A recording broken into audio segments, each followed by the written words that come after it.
നീലിമ തിരികെ ഹാളിലേക്ക് കയറിയപ്പോൾ അജുവും പാത്തുവും മാത്രമുണ്ട് ഹാളിൽ. അവൾ അവരെ മൈൻഡ് ചെയ്യാതെ പോകാൻ നിന്നതും അജുവും പാത്തുവും അവൾക്ക് മുന്നിലേക്ക് കയറി നിന്നു. നീലു, എനിക്ക് നിന്നോടൊന്ന് സംസാരിക്കണം. എന്നോട് നേരത്തെ പറയാത്ത കാര്യങ്ങളൊന്നും ഇപ്പോഴും പറയണമെന്നില്ല. എനിക്കൊന്നും കേൾക്കാൻ താല്പര്യവുമില്ല. എന്റെ തല നല്ല വേദനയുണ്ട്. എനിക്കൊന്ന് കിടക്കണം. നീലിമ പറഞ്ഞതും അജു നിറഞ്ഞ കണ്ണുകളുടെ പാത്തുവുമായി മാറി നിന്നു. അവരെ നോക്കുപോലും ചെയ്യാതെ നീലി റൂമിലേക്ക് പോയി. അജുക്ക, നീലി ചേച്ചി എന്നെ നോക്കുകൂടി ചെയ്തില്ല. അതൊക്കെ മാറും. അവൾക്ക് പൊറുക്കാൻ പറ്റാത്ത തെറ്റാ നമ്മൾ ചെയ്ത്. എല്ലാം തുറന്നു പറഞ്ഞ ഞങ്ങൾക്കിടയിൽ ശീലം. പക്ഷെ എനിക്കിത് പറയാൻ പറ്റില്ല. അജു വേദനയോടെ ഒന്ന് ചിരിച്ചു. അതൊക്കെ നിനക്ക് ഓർമ്മയുണ്ടോ? വാതുകൾ ചാരി നിന്ന് അമ്മ ചോദിക്കുമ്പോൾ നീലിമയെ എങ്ങനെയും പറഞ്ഞ് മനസ്സിലാക്കാം, പക്ഷെ അമ്മുവിനെ എന്തു പറഞ്ഞ് മനസ്സിലാക്കും എന്നതായിരുന്നു അജുവിന്റെ ചിന്ത. നിനക്ക് അങ്ങനെ തോന്നിയോ എന്നോടും അവളോടും ഇങ്ങനെയൊക്കെ ചെയ്യാൻ? അമ്മ ഉറഞ്ഞു തുള്ളിക്കൊണ്ട് വന്നോണ്ട് ചോദിച്ചു. അമ്മോ പിറകിൽ ചാരി താക്കിയതോടെ വിളിച്ചോ.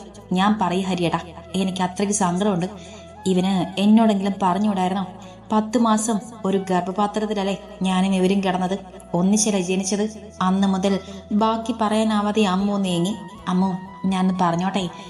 അജു അമ്മുവിന്റെ അടുത്തേക്ക് വന്നുകൊണ്ട് പറഞ്ഞു. ദേ, എന്റെ അടുത്തേക്ക് വന്നേക്കരുത്. ഇനി ഞാനും നീയും തമ്മിൽ ഒരു ബന്ധവുമില്ല. എന്നോട് നീ ഒന്നും പറയണ്ട. എന്തിയെ എന്റെ നീലു, എനിക്ക് അവളെ കാണാം. അതും പറഞ്ഞ് അനന്തന്റെ റൂമിലേക്ക് നടക്കാൻ ഒരുങ്ങിയ അമ്മുവിനെ ഹരി തടഞ്ഞു.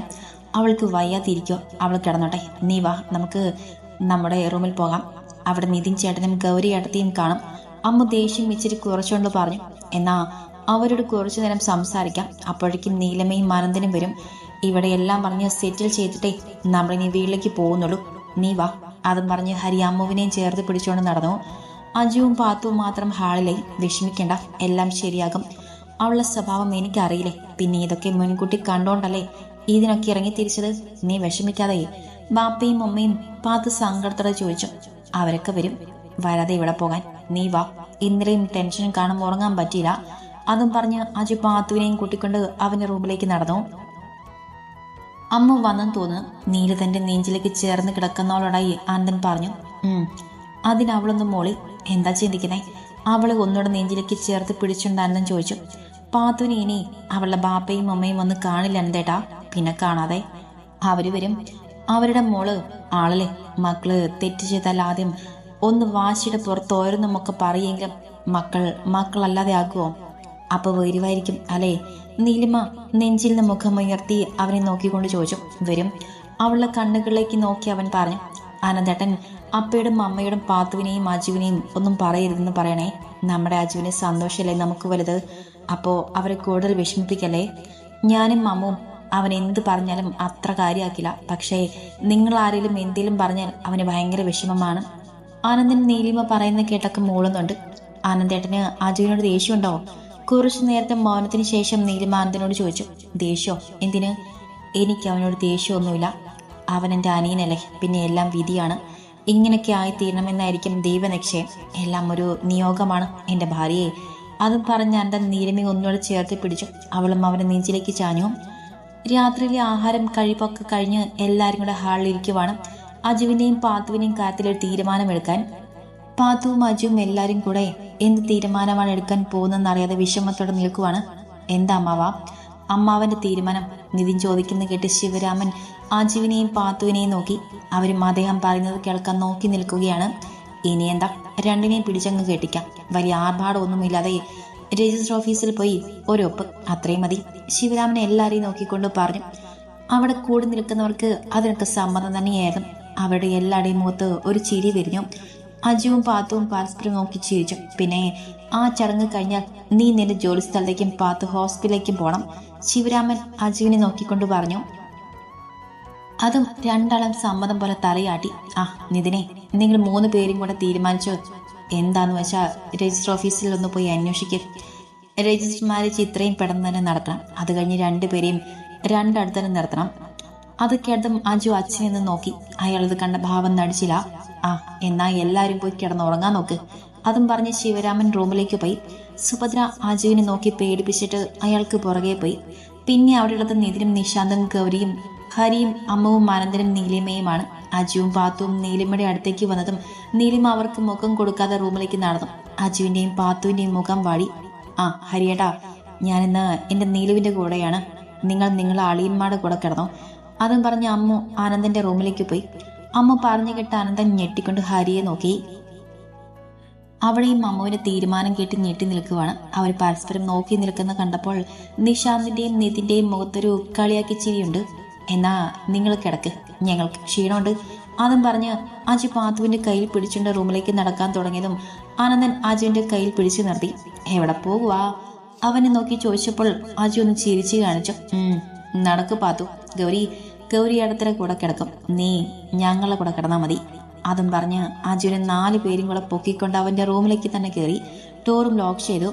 എന്തെങ്ങനെ പേടിച്ചു നിൽക്കുന്നേ, നമുക്ക് കിടക്കണ്ടേ? അജുവിന്റെ റൂമിലേക്ക് നോക്കി ടെൻഷനോടെ നിൽക്കുന്ന പാത്തുവിനെ നോക്കിക്കൊണ്ട് ഗൗരി ചോദിച്ചു. അത് അജുക്ക് അവരെന്തേലും ചെയ്യുമോ? സങ്കടത്തോടെ പാത്തു ഗൗരിയോട് ചോദിച്ചു. അവരെന്ത് ചെയ്യാൻ? അവരൊന്നും ചെയ്യില്ല. ഇപ്പോൾ എല്ലാവരും കെട്ടിപ്പിടിച്ച് കിടക്കുന്നുണ്ടാവും. വാ, നമുക്കും കിടക്കാം. അതും പറഞ്ഞ് പാത്തുവിനെയും വിളിച്ചുകൊണ്ട് ഗൗരി റൂമിലേക്ക് പോയി. എല്ലാവരും സമാധാനത്തോടെ തന്നെയാണ് അന്നത്തെ രാത്രിയിൽ കിടന്നുറങ്ങിയത്. പക്ഷെ ഉറങ്ങാതെ ഒരമ്മ അവിടെ മക്കൾക്ക് വേണ്ടി കാത്തിരുന്നു. താൻ ചെയ്ത തെറ്റുകളൊക്കെ ഓർത്ത് ഇപ്പോഴും വേദനയോടെ ആ അമ്മ മകൾക്ക് വേണ്ടി കാത്തിരിക്കുന്നു. ദിവസങ്ങൾ ആർക്കു വേണ്ടിയും കാത്തു നിൽക്കാതെ മുന്നോട്ട് പോയിക്കൊണ്ടിരുന്നു. അജുവിന്റെയും പാത്തുവിന്റെയും രജിസ്റ്റർ മാരേജ് വളരെ ലളിതമായിട്ട് നടന്നു. അജു ജോലി സ്ഥലത്തേക്കും പാത്തുവും നീലിമയും ഹോസ്റ്റലിലേക്കും പോയി. ആനന്ദൻ നീലിമ പോയതുകൊണ്ട് സങ്കടത്തിലാണ്.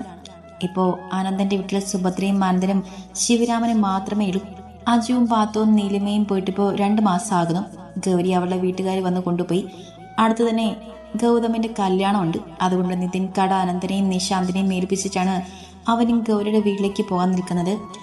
അംബികമ്മയുടെയും നീതുവിന്റെയും കാര്യം പറയുകയാണെങ്കിൽ അംബികമ്മയ്ക്ക് നല്ല മാറ്റമുള്ളത് കൊണ്ട് നിശാന്തും അനന്തനും നീലിമയും നീതിനും ഒക്കെ അവരോട് മിണ്ടും പഴയതുപോലെ പെരുമാറാനും ശ്രമിക്കുന്നുണ്ട്. പക്ഷേ ഒരു കാലത്ത് നന്നാവില്ലെന്ന് തീരുമാനിച്ച നീതു ഇപ്പോഴും ആനന്ദന്റെ പുറകെയാണ്.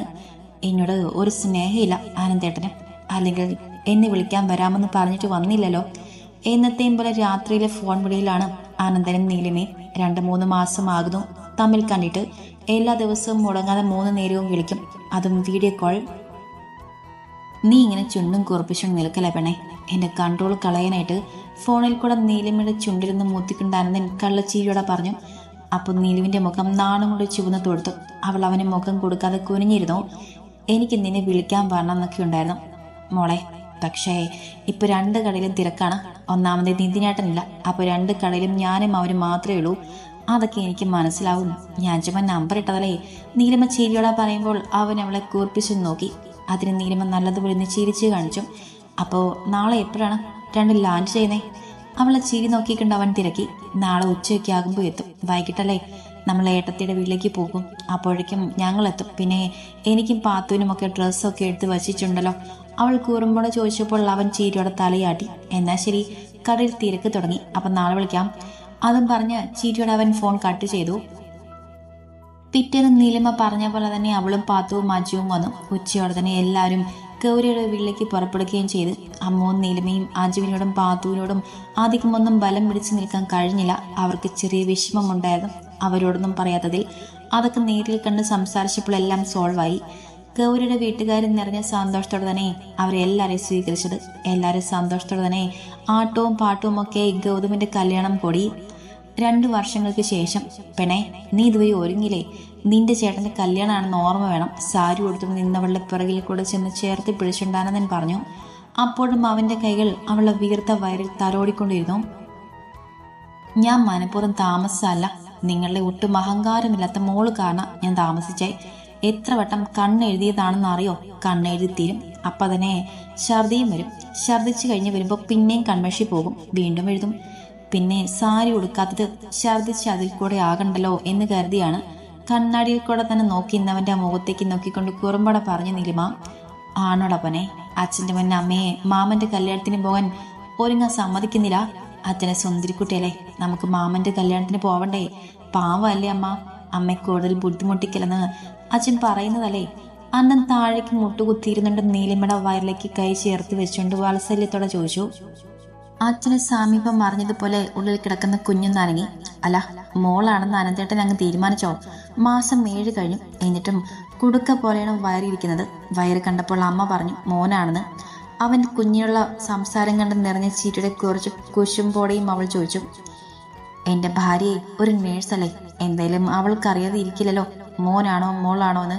ഞാൻ മോളെന്ന് വിളിക്കുമ്പോൾ നിന്റെ മുഖത്തെ ചിരി കാണുമ്പോൾ അറിയാം നിന്റെ ഉള്ളിൽ തുടിക്കുന്നത് എൻ്റെ കുഞ്ഞു പെണ്ണാണെന്ന്. അതും പറഞ്ഞിട്ട് ആ വീർത്ത വയറിൽ അവൻ ചുണ്ടു ചേർത്തു അനന്തൻ. പിന്നെ പതി ഇരുന്നിടത്തുനിന്നും എഴുന്നേറ്റ് വന്ന് അപ്പ കണ്ടു ചുണ്ടും കൂർപ്പിച്ച് പരമ്പോത്തോടെ നിൽക്കുന്ന പെണ്ണിനെ. ഒന്നും നോക്കാതെ ആ കൂർത്ത ചുണ്ടിലൊന്നും മുത്തിയിട്ട് കണ്ണിലും കവളിലുമൊക്കെ ഉമ്മ വെച്ചുകൊണ്ട് അനന്തൻ അവളെ നോക്കി. ഇപ്പം ആ മുഖം ഒന്ന് തെളിഞ്ഞിട്ടുണ്ട്. ഞാൻ അമ്മയെ പറഞ്ഞു വിടാം സാരി കൊടുക്കാൻ. ഞാൻ നിശാന്തിൻ്റെ അടുത്തേക്ക് ചെല്ലട്ടെ. നീ എന്ത് ചെയ്യാണെന്ന് അറിയാൻ വന്നതാണ് ഞാൻ. നീ വേഗം ഒരുങ്ങുവാ. മോളോട് ഞാൻ പറഞ്ഞിട്ടുണ്ട് എൻ്റെ കുഞ്ഞിപ്പെണ്ണ പ്രശ്നമൊന്നും ഇനി ഉണ്ടാക്കില്ല. അത്രയും പറഞ്ഞ് നീലിമയുടെ നെറ്റിയിലും ഒന്ന് ചുണ്ടു ചേർത്തിട്ടാണ് തന്നെ റൂമിന് വെളിയിലേക്ക് ഇറങ്ങി. 2 വർഷത്തിൽ മാറ്റം എല്ലാവർക്കും വന്നിട്ടുണ്ട്. നീലിമയും അനന്തരും അവിടെ പൊന്നോമനയ്ക്ക് വേണ്ടിയുള്ള കാത്തിരിപ്പിലാണ്. നീലിമയും അനന്തരും മാത്രമല്ല, ഹരിയും അമ്മുവും ഒരു കുഞ്ഞോമനയ്ക്കായി കാത്തിരിക്കുകയാണ്. ഇപ്പം നീലിമയ്ക്ക് നാട്ടിലെ ഹോസ്പിറ്റലിൽ ജോലി കിട്ടിയിട്ട് 1.5 വർഷമായി. പാത്തുവും പഠിത്തമൊക്കെ കഴിഞ്ഞ് ഇപ്പോൾ അജുവിൻ്റെ വീട്ടിൽ തന്നെയാണ്. അവളുടെ ബാപ്പയും ഉമ്മയും ഒന്നും ഇതുവരെ വന്നിട്ടില്ല. അജുവിനെ ജോലി സ്ഥലത്താണ്. ആഴ്ചയിലാണ് വീട്ടിലേക്ക് വരുന്നത്. അവർ അവരുടെ ജീവിതം ആസ്വദിച്ച് ജീവിക്കുകയാണ്. പാത്തുവിൻ്റെ കുട്ടികളെ മാറിയ ശേഷം മതി കുഞ്ഞുങ്ങളെന്നാണ് അജുവിൻ്റെ തീരുമാനം.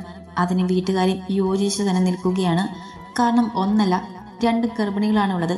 അവരിന്ന് ആരോഗ്യത്തോടെ കൊണ്ടുവന്നിട്ട് മതി അടുത്ത പേരക്കുട്ടി എന്നാണ് അവരും തീരുമാനിച്ചിരിക്കുന്നത്.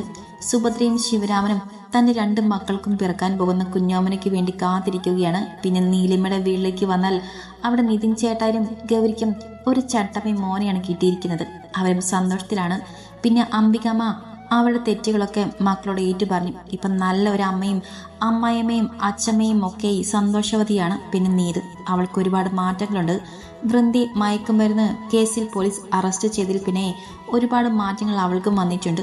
ഇപ്പോൾ അവളുടെ ജീവിതത്തിൽ ഇടപെടാതെ അടങ്ങി ഒതുങ്ങി കഴിയുകയാണ് അവൾ. വേറെ കല്യാണം പറഞ്ഞിട്ടൊന്നും അവൾക്ക് അതിനൊന്നും താല്പര്യമില്ല. ജിതിനുമായുള്ള ബന്ധമൊക്കെ വേർപെടുത്തിയായിരുന്നു ഇതിനിടയിൽ തന്നെ. എന്നിട്ടാണ് അവൾക്ക് വേറെ വിവാഹം ആലോചിച്ച് തുടങ്ങിയത് തന്നെ.